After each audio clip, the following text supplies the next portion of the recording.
You need to watch this video. Hi, how you doing? How you be? Tops of the AB, and this channel is dedicated to the top 5 tech of any tech ever, at any time, at any point, and this is based off my opinion in no particular order, and that's exactly how we do things on this particular channel. If you do like this channel, be sure to hit the like button and subscribe so that I can put more content and I can have more than 0 subscribers. Let's get started with our top 5 TVs of March 2024. Let's begin. Kicking things off in my top 5 list of TVs under, I don't know, I didn't give it a price point, but if you want one, I say under $3,000, though nobody can afford that. Let's be serious, but we're gonna start with the TCL Series 5 at $24.99. The TCL Series 5 has been going strong for a long time. It is pretty much the king of strong style at this point. I mean, what's not to like? I mean, you get 4K, 120 hertz, and you also get HDR10 and 10 plus, 4 HDMI inputs, 2 of which is HDMI 2.1, Bluetooth 5.0, and Google TV. If you're on the fence between a short throw projector and a TV, then this guy certainly shall sway you, particularly your pocketbooks, to the other side of the camp. A new challenger is approaching. The Hisense U76 100-inch TV at $2,000. I thought this was a game. I didn't even know it was out yet. I actually saw this come out, and then the following day I ordered it and it was sold out everywhere. I got like the last one in the area. The Hisense U76 at 100-inch is $2,000, y'all. It is $2,000 and it had free shipping and installation. That is ridiculous. That means for the installation itself, for a 100-inch television, it is $1,700 because it's like $300 to install a 100-inch TV. They had all kinds of problems and I got like a hole in my wall to prove it.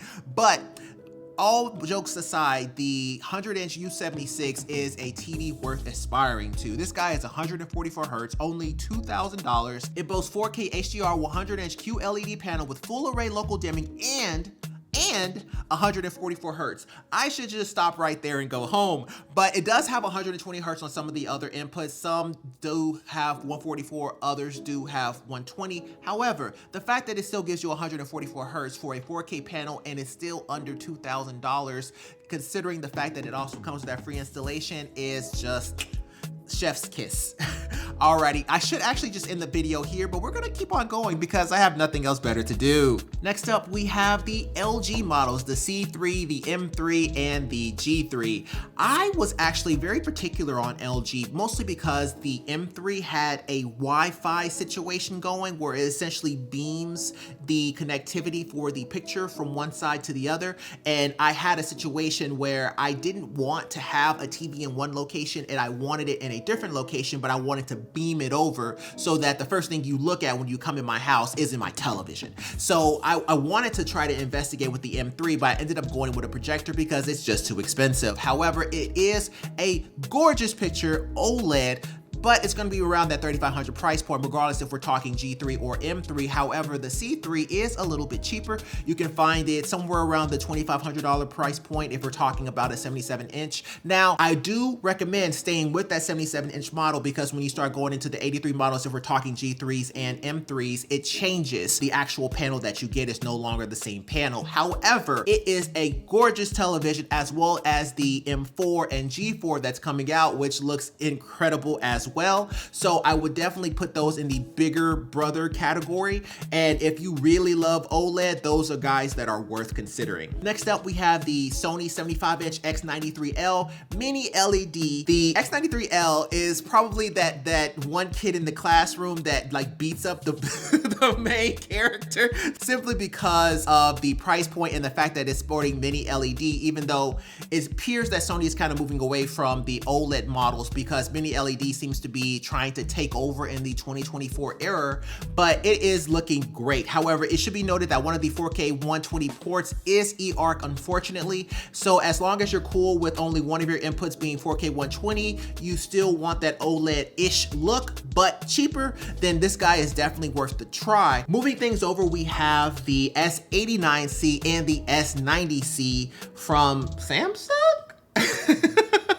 I should have put Samsung there. I don't know why. But okay, the S89C and the S90C, I don't know what you're thinking. Like, what's the difference? There is none. I mean, literally, there is none. You can look online and you can try to find it. I've been looking too. There is none. It's just that the S89C is a Best Buy exclusive. So if you are in the Americas, you can go to Best Buy and get the cheaper option. But outside of that, they are pretty much the exact same thing, especially at the 77-inch model, which is the only one the S89C has.